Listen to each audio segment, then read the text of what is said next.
Hello, Columbus. This is Miss Dawn at the Chariton Public Library, and I am so excited to read to you today. I have a book that was one of my favorites when I was in elementary school. It's called Kartusch, and it's by Stephen Cosgrove. Far away in the middle of a crystal sea was a wonderful little island called Serendipity. High in the mountains of this magical island, nestled in a comfy corner of the forest, lived tiny creatures called furry Eiffels. The furry Eiffels were chubby little creatures covered from head to foot with soft, fuzzy hair and two of the largest eyes you have ever seen. They needed their large eyes in order to see all that they could on the island of Serendipity. For you see, the furry Eiffels loved to watch everything, and there was a lot of everything to watch. They spent their days walking the many trails of the island looking for things to see. With their eyes wide open, they would look from side to side, afraid that something would happen over there while they were looking the other way. One of their most favorite things to watch was the dazzling color of the sky as the sun set on the west side of Crystal Mountain. The furry Eiffels were known to sit on the beach and stare at their mirrored reflections in the lake for hours and hours.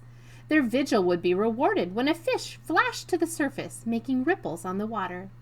The Eiffels would laugh and laugh as their reflections danced about the lake.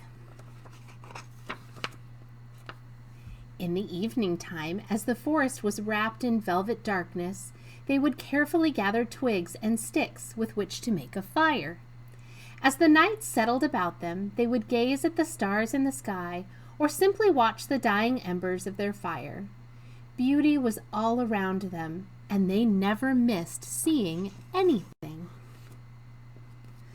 But even with furry Eiffels, there were problems.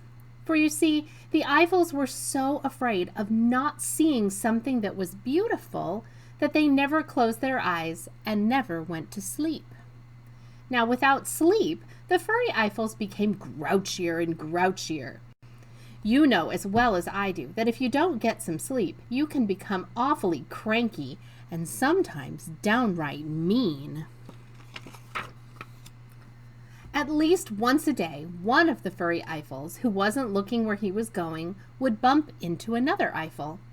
Before you could say furry Eiffel 4 times, there would be a fluffy pile of fuzzy fluffies all grumbling and mumbling at each other, and nobody saying, "I'm sorry."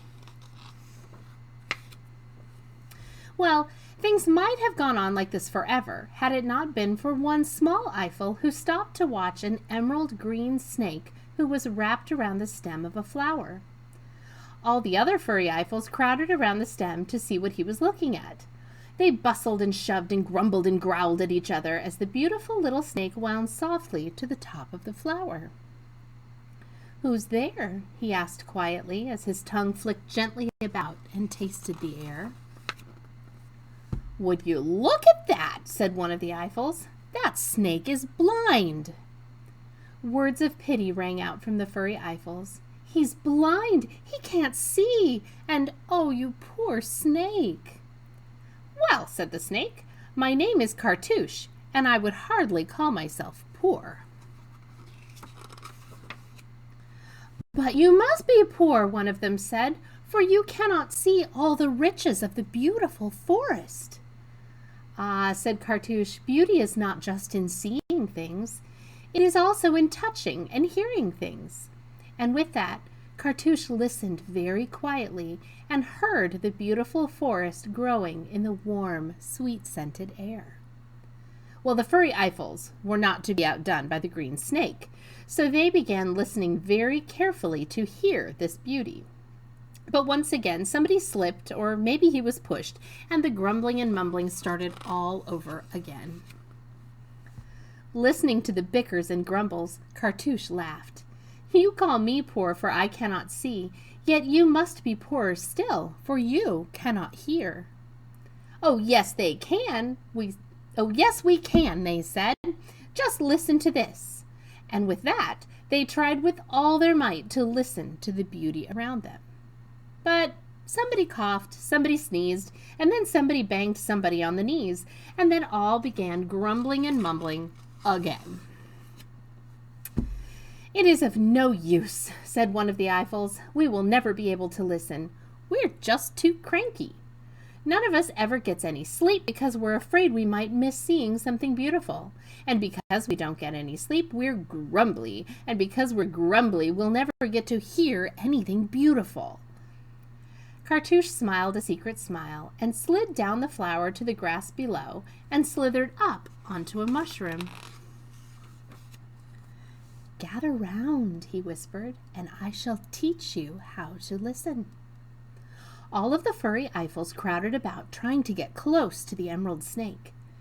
"Now all of you," said Kartusch, "sit very quietly and slowly close your eyes."